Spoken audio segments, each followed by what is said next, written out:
В Северной Осетии подвели итоги ежегодного межрегионального фестиваля казачьей песни «Как на тереке у нас», который проходил в онлайн-формате. Участие в фестивале приняли фольклорные казачьи коллективы России и представители национально-культурных объединений Северной Осетии.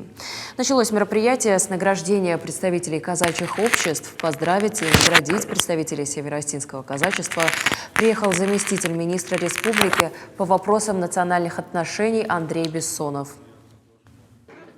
В этом году исполнилось 30 лет со дня возрождения казачества в России. 30 лет тоже были непростыми для казачества, потому что на протяжении было разделено казачество на реестровое и общественное казачество.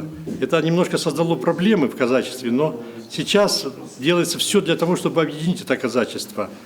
Была принята стратегия по развитию казачества до 2030 года, подписанная президентом Российской Федерации Владимиром Владимировичем Путиным в августе этого года.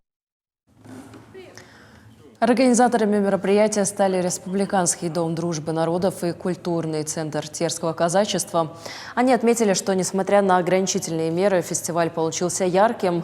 Артисты передали всю важность сохранения самобытной казачьей культуры, песен и обрядов.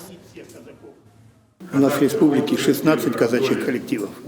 Вот эти коллективы участвуют каждый год в фестивале нашем. Кроме этого, они участвуют во всех праздниках в наших станицах и городах республики. Выезжают и по приглашению в соседние регионы. Казачьи коллективы есть во всех станицах республики. Змейка, Николаевка, Ардон, Архонка, Павлодольская, Луковская, Троицкая, Моздок.